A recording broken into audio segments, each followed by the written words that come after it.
ప్రియులారా, మన ప్రభు అయిన యేసుక్రీస్తు నామములో మీకు శుభోదయం. ప్రతిదినం ప్రభుతో అనుదిన ఆత్మీయ ఆహారం. మార్చి 30 సోమవారం. నేటి లేఖన పఠనం 40వ కీర్తన. ప్రధాన గాయకునికి దావీదు కీర్తన. యెహోవా కొరకు నేను సహనముతో కనిపెట్టుకొంటిని, ఆయన నాకు చెవియొగ్గి నా మొర్ర ఆలకించెను. నాశనకరమైన గుంటలో నుండియు జిగటగల దొంగ ఊబిలో నుండియు ఆయన నన్ను పైకెత్తెను. నా పాదములు బండమీద నిలిపి నా అడుగులు స్థిరపరచెను. తనకు స్తోత్ర రూపమగు క్రొత్త గీతమును మన దేవుడు నా నోట నుంచెను. అనేకులు దాని చూచి భయభక్తులు కలిగి యెహోవా యందు నమ్మిక ఉంచెదరు. గర్విష్ఠులనైనను త్రోవ విడిచి అబద్ధముల తట్టు తిరుగువారినైనను లక్ష్యపెట్టక యెహోవాను నమ్ముకొనువాడు ధన్యుడు. యెహోవా నా దేవా, నీవు మా ఎడల జరిగించిన ఆశ్చర్యక్రియలను, మా ఎడల నీకున్న తలంపులను బహు విస్తారములు. వాటిని వివరించి చెప్పెదననుకొంటినా అవి లెక్కకు మించియున్నవి. నీకు సాటి అయిన వాడొకడునూ లేడు. బలులనైనను నైవేద్యములనైనను నీవు కోరుటలేదు. నీవు నాకు చెవులు నిర్మించి ఉన్నావు. దహన బలులనైనను పాప పరిహారార్థ బలులనైనను నీవు తెమ్మనలేదు. అప్పుడు పుస్తకపు చుట్టలో నన్ను గూర్చి రాయబడిన ప్రకారము నేను వచ్చి ఉన్నాను. నా దేవా, నీ చిత్తము నెరవేర్చుట నాకు సంతోషము. నీ ధర్మశాస్త్రము నా ఆంతర్యములోనున్నది. నా పెదవులు మూసుకొనక మహాసమాజములో నీతి సువార్తను నేను ప్రకటించి ఉన్నానని నేనంటిని. యెహోవా, అది నీకు తెలిసేయున్నది. నీ నీతిని నా హృదయములో నుంచుకొని నేను ఊరకుండలేదు.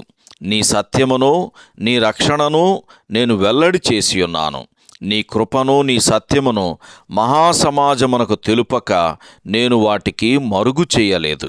యెహోవా, నీవు నీ వాత్సల్యమును నాకు దూరము చేయవు. నీ కృపాసత్యములు ఎప్పుడునూ నన్ను కాపాడునుగాక. లెక్కలేని అపాయములు నన్ను చుట్టుకొని ఉన్నవి. నా దోషములు నన్ను తరిమి పట్టుకొనగా నేను తల ఎత్తి చూడలేకపోతిని. లెక్కకు అవి నా తల వెంట్రుకలను మించియున్నవి. నా హృదయము అధైర్యపడి ఉన్నది. యెహోవా, దయచేసి నన్ను రక్షించుము. యెహోవా, నా సహాయమునకు త్వరగా రమ్ము. నా ప్రాణము తీయుటకై ప్రయత్నించువారు సిగ్గుపడి బొత్తిగా భ్రమసియుందురుగాక. నాకు కీడు చేయగోరువారు వెనుకకు మళ్లింపబడి సిగ్గునొందుదురుగాక.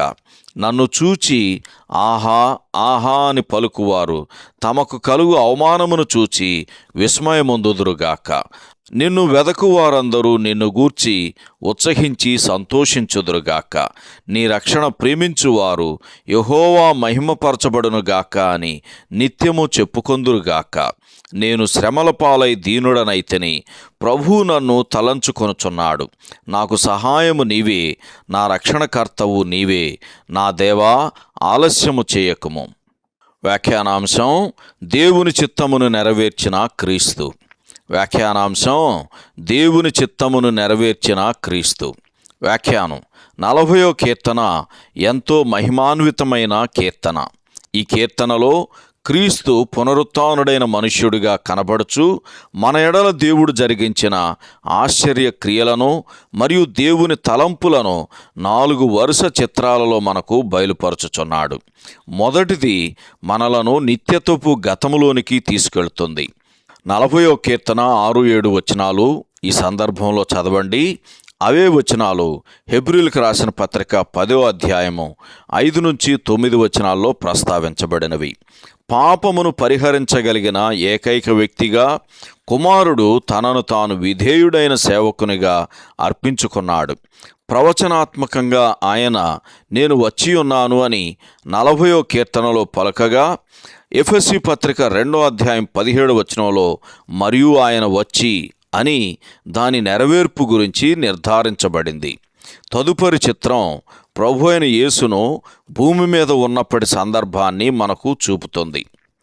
ఆయన భూమి మీద ఉన్నప్పుడు మత్తయి సువార్త 3వ అధ్యాయం 15వ వచనంలో పలికినట్లు నీతి యావత్తు ప్రకటించుచు నెరవేర్చుచూ ఉన్నాడు. కృపాసత్య సంపూర్ణుడైన దేవుని గూర్చి సాక్ష్యమిచ్చుచు ఆయన నమ్మకత్వాన్ని, ఆయన రక్షణను గూర్చి వివరించాడు. క్రీస్తు జీవితం మొత్తం 40వ కీర్తన 8 నుంచి 10 వచనాలలో సంగ్రహంగా వివరించబడింది. మూడవదిగా, లెక్కలేని అపాయములు నన్ను చుట్టుకొని ఉన్నవి, నా దోషములు నన్ను తరిమి పట్టుకొనగాని కేకలు వేయవలసిన గంభీరమైన గడియలో రక్షకుడు మన ముందు కనబడుచున్నాడని 12వ వచనంలో చదువుతాం. అయితే ఈ దోషములు ఎవరివి? అవి నీవి, నావి. అవి లెక్కలేనన్ని అని ఇక్కడ రాయబడింది. కానీ 38వ కీర్తన 4వ వచనంలో ఆ దోషములు మోయలేని బరువుగా ఉన్నవని వర్ణించబడింది. చివరిగా 4వ చిత్రం మొదటి 3 వచనాలలో కనబడుతుంది. ఈ 3 వచనాలలో నాశనకరమైన గుంట మరియు జిగటగల దొంగ ఊబి పునరుత్థానపు బండకు చోటిచ్చాయి. సహనముతో కనిపెట్టుకొనిన క్రీస్తు దేవుని శక్తి వలన మరణం నుండి విడిపించబడ్డాడు గనుక ఆయన తన దేవుని స్తుతించుచు తనతో కలిసి స్తోత్ర రూపమగు క్రొత్త గీతం పాడుటకు మనుష్యులను ఆహ్వానించుచున్నాడు. సహోదరుడు జాన్ కోక్లన్ శుభములతో వందనాలు. ఈ సందేశాలకు సంబంధించి కానీ బైబిల్కు సంబంధించి కానీ మీకేమైనా ప్రశ్నలు ఉంటే ఈ క్రింది నంబరుకు వాట్సాప్ ద్వారా పంపించండి.